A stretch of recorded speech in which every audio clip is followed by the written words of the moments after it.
Right. There you go. So, it's a little bit later in the day today, and I'm starting now because I was quite busy, doing my work. So no real update today. No real writing today. Honestly, uh, I was doing schoolwork, and while doing schoolwork today, I came across this update from this call I had to take yesterday with a professor, and it was decent.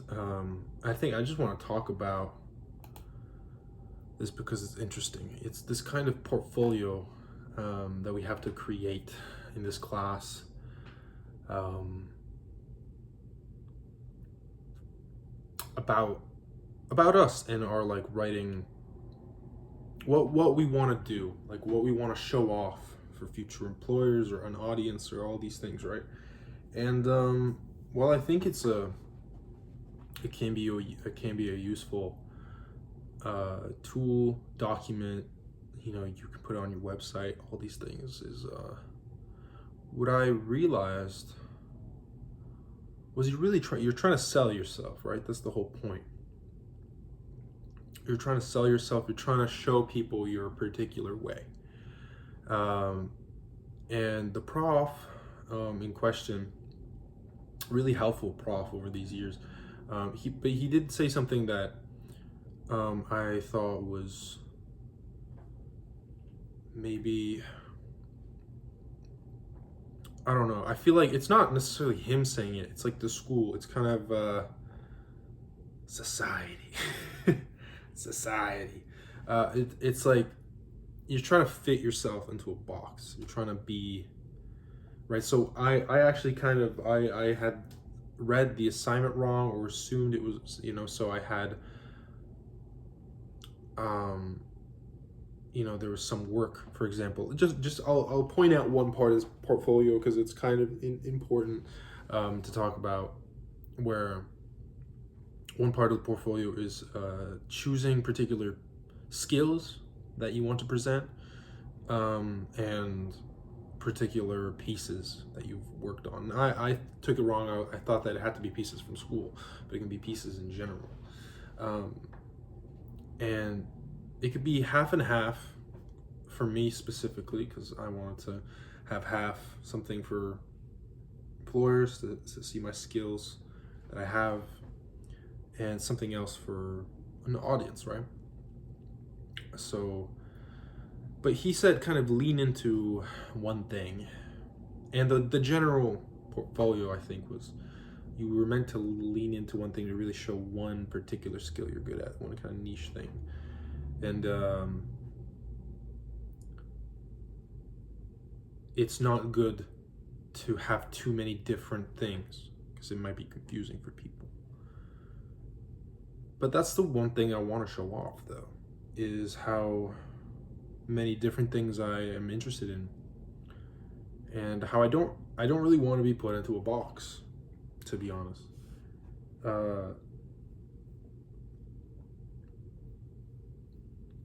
That's pretty much it. I mean, like, I think we're all meant to put ourselves into boxes to kind of fit in. Even like I noticed, for example, like YouTube or something, right? If you make videos, you want to fit a very specific niche. That's just what you do. And if you do other things, it's kind of related to that niche. You can't do, I don't know, movie reviews and then make, I don't know, Spider-Man Elsa videos on this, like, and then after that, I don't know. There's just so many things, like a guide on how to trip on mushrooms. Like, it's kind of like typically the algorithm wouldn't reward you for that because you're all over the place. But as humans, we're kind of all over the place, aren't we? We're not really. If you're interested in only one thing, doesn't that make you boring? I mean, you can have a hyper focus, right? You can hyper focus on something, and that could be your main passion, but there's no way it's just your only thing. It's not the only thing on earth you enjoy. And even when it comes to that one thing, that's that's versatile in its own sense, right? So when I'm talking about writing, which is a huge part of my life, storytelling specifically, you know, I can't really say I have one genre. For example, I like to lean on. I've been writing fantasy and sci-fi for a long time, but even though I want to start off my career, let's say, with writing them, there's like a there's I pretty much want to write in every single genre,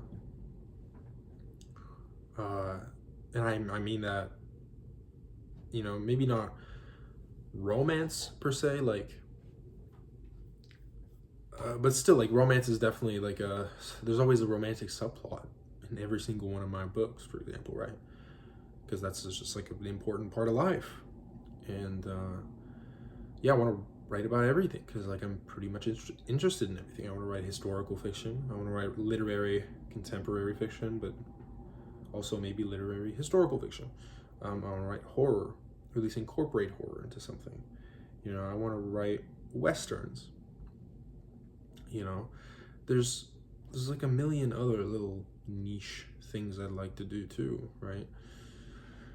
And it seems like if I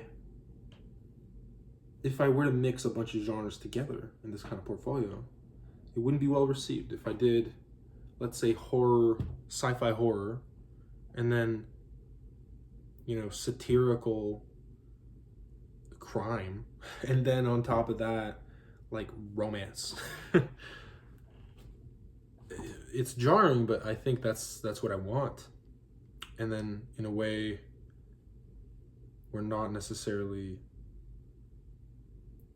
encouraged to do that. We want to lean in one thing.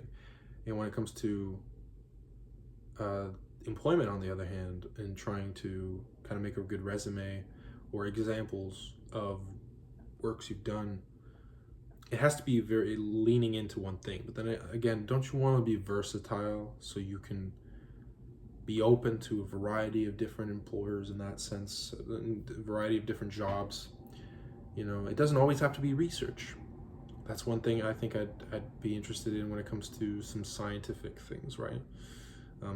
Especially astronomy. And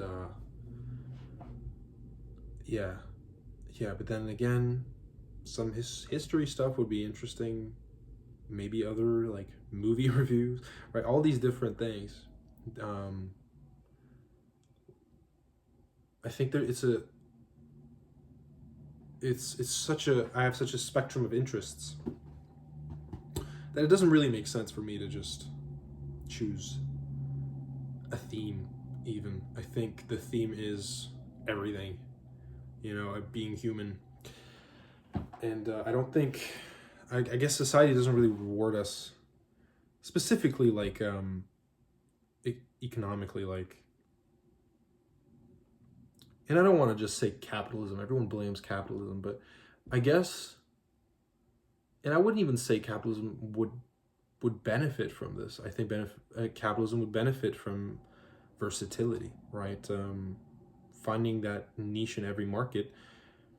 Like, if you think about it, the top dogs in capitalism of any kind of industry, let's say tech, right? You have Google. It kind of does everything on the internet. Maybe not every little thing, but it owns all these companies, and subsidiaries and all these things where it controls every big niche, at least, right? Or at least has a large stake in all of it, right? When it comes to YouTube, it's all about, right, like, um, broadcasting all types of different people, and it's the dominant one, so you're allowed to broadcast pretty much anything but like gore and porn. And like, what else, I don't know, but that kind of stuff, right? Like, you're not, that's niche in its own way, but that's taboo, right, too. So anything that's generally like accepted and somewhat doesn't have to be even family friendly, right? That used to be the kind of the case in around the apocalypse or whatever. I don't know. Is that shit still going on? It kind of feels like it. Well, not anymore, maybe. Not anymore. We've kind of stepped past that at this point. But, you know, it doesn't censor most things. It just censors some things. But again, like, yeah, I don't think it's capitalism is the point, right? I don't know what it is about society. Maybe it's just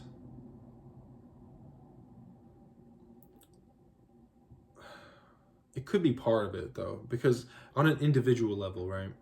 What I just mentioned were companies, so I might have gone wrong in one sense where I think companies are rewarded for it, but not individual people, unless you're at the top. But even then, if you think about celebrities, for example, they are rewarded for staying in their niche, man. The Rock has not played anyone but himself since the Tooth Fairy. No, not even, bro. Was that the Tooth Fairy? I don't even remember. Like, dude, he was still playing himself, bro. He always played like a kind of somewhat lovable, big, big guy, who never lost a fight. And you know, you used to really love him for that, but it gets old, right? And in Hollywood, I think a lot of people get, you know, they get stuck in their own niche, and yeah, you're not really rewarded. There are very few actors who have that insane range. You know, there's what is it, Daniel Day-Lewis, Johnny Depp, Heath Ledger back in the day. There's definitely a couple more. Who is it again? Oh man, the guy. Oh my god, who's this guy? I need to.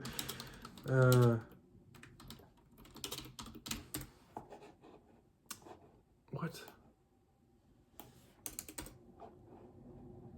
Gary Oldman, bro. Gary Oldman. There you go.